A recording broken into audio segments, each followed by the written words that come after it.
Whatever you do not be like me. I've been young once. Heck, what am I talking?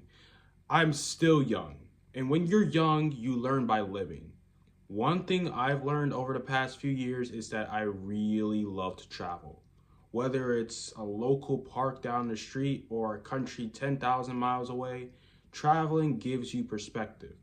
It reminds you how big the world is and how small you are in it. This video isn't me telling you what to do, it's me looking back at my experiences and sharing what I would and wouldn't do again if I was visiting these countries for the first time.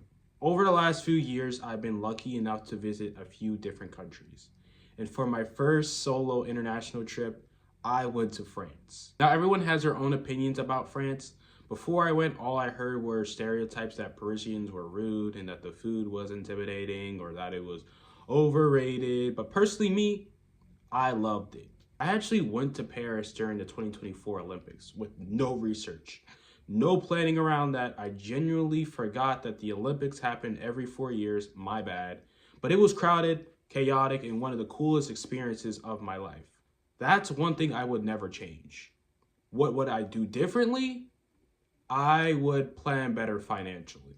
You see, at the time I had just turned 20, saved about $2,000, and decided to spend it all in almost 1 week of a birthday trip. I lived at home with my parents, so I could do it, and traveling is unfortunately a luxury though. Make sure you have more than just enough. If something goes wrong in another country, you'll want backup. I also learned to compare everything: flights, hotels, Airbnbs. Sometimes booking things separately saves money.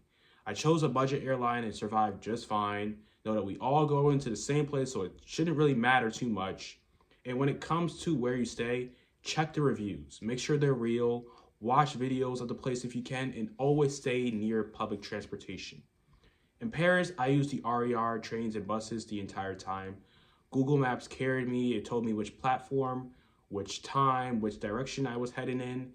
And if you're traveling internationally and you don't know the language, technology will be your best friend. But I would also add that learning a few phrases can be beneficial. Things such as hello, excuse me, and thank you in the local language goes a long way. So at least know that. And one more thing, make sure you get off your phone. Take pictures, yes, but don't spend the whole entire trip trying to capture the perfect post. You're in a new country, be there. France, 5 out of 5 for me. Next was Japan, and this trip was a trip I had dreamed of since I was a kid. The flight was 14 hours. If you've never done that before, please prepare. Don't pick the middle seat. Just don't. Thank God I had something to do. I watched just about every Harry Potter movie that have ever existed. And when I landed in Tokyo, I felt like I stepped straight into the future. There were clean trains, organized system, technology was everywhere, but also tradition, temples, quiet neighborhoods, respect for space was prevalent. I did a lot of walking, like a lot. Cities like Tokyo are built exactly for it, and the train system is very efficient. If you do go, get an IC card and load it onto your phone. It just makes things easier. One thing I would do differently was plan my layovers better. My second visit to Japan, I miscalculated and ended up spending the entire night in Haneda Airport. Not in a hotel, but in the terminal. At one point, I found a quiet restroom, rest space, and knocked out there, but don't do that. I probably terrified security at 5 in the morning. Just, if you have a long layover, book somewhere nearby. It's better off that way. I also wish I tried more regional food. Every area has its own version of ramen, its own specialties, and I think I played it safe too often. I feel like the reason why I did that was because I did not want to risk getting sick, eating something that probably wouldn't settle with me, knowing that I was the one taking care of myself, so I had to be careful. Then again, it's no excuse. Know that yes, there will be moments of culture shock. That's normal. Some customs are just different. Some spaces are more reserved. But overall, I felt safe, welcome, and constantly amazed. Japan for me was another 5 out of 5. And then came Thailand. Now, I flew there right after that airport night where I was exhausted and walked into straight humidity. I was not prepared for that. Bangkok was hot, busy, and loud, but the people were so incredibly kind and had strangers start conversations with me just to practice their English.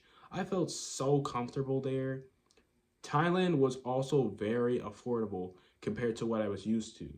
Food, transportation, experiences, it all felt freeing in a different way.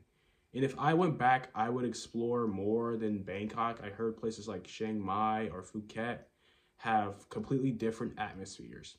One tip I will say, check the weather before you go. Rainy seasons are real, and if you don't have an umbrella, you will get soaked. That's something I learned very quickly.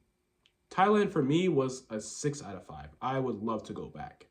And if I learned anything from traveling, it's this: plan well, save more than you think you need, learn basic phrases, do not overpack, don't pick the middle seat, and please don't sleep in the airport unless you absolutely have to.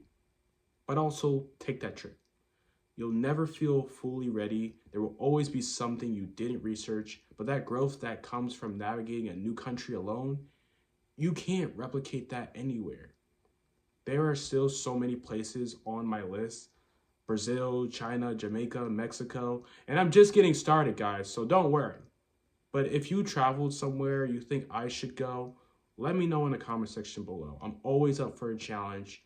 And as always, like, comment, and subscribe, and I'll see you guys in the next video. Much love to you all. Peace.